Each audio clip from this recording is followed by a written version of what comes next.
Hi, I'm Tammy Murphy, candidate for Montgomery County Auditor. And in today's episode of Questions Montgomery County Should Be Asking, we're going to talk about why are legislators talking about surplus funds. So last time we talked about homeowners losing their homes over delinquent property taxes, and we asked that simple question is who's protecting homeowners? Today, I want to ask a different question. If there is no excess money in the property tax system, why are Ohio lawmakers now proposing legislation dealing specifically with surplus funds? That question caught my attention, and I think it should catch yours too. A recent article discussed this House Bill 608. One provision of that bill would allow certain surplus real estate assessment funds to potentially be returned directly to owner-occupied homeowners. Now think about that for a minute. Lawmakers are not debating whether surplus funds exist.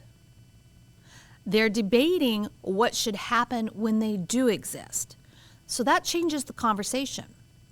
Because for years, many taxpayers have asked, where does all the money go?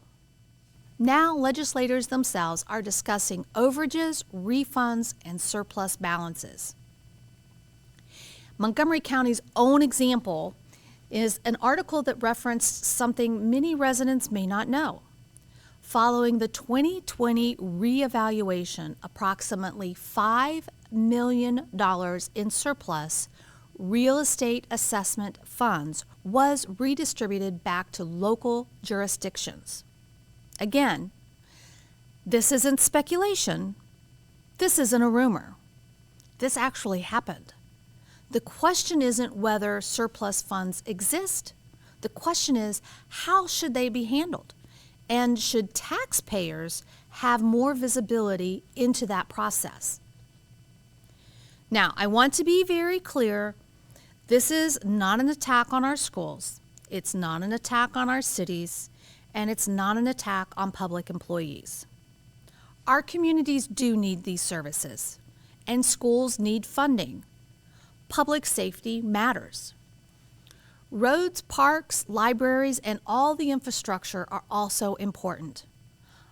But taxpayers matter too.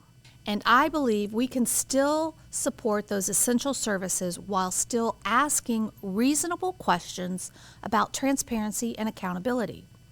Those two ideas are not mutually exclusive. So the bigger issue isn't the refund. Whether a homeowner receives $25, $35, or even $50 back isn't really the point. The bigger issue is transparency. Most residents have no idea how much is collected, how much is spent, how much remains in reserves, what funds are restricted, and what funds are unrestricted. And because that information is difficult to find and understand, frustration grows. People begin to lose trust.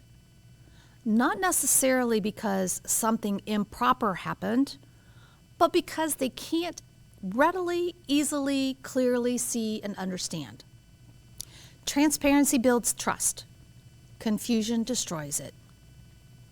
So I believe taxpayers deserve easy to understand financial reporting and clear explanations of a reserve balance, as well as visibility into year-over-year revenue growth, honest conversations about long-term planning, and perhaps more importantly, taxpayers deserve leaders who are willing to ask difficult questions rather than simply defend the status quo. Government should always be looking for ways to improve, because if families are being forced to adjust their budgets every month, government should be willing to examine its own practices too. So this conversation isn't really about one bill. It's about accountability, and it's about transparency.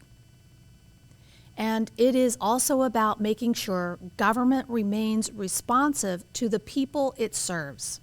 Next time, we're going to tackle another question that many homeowners have asked me.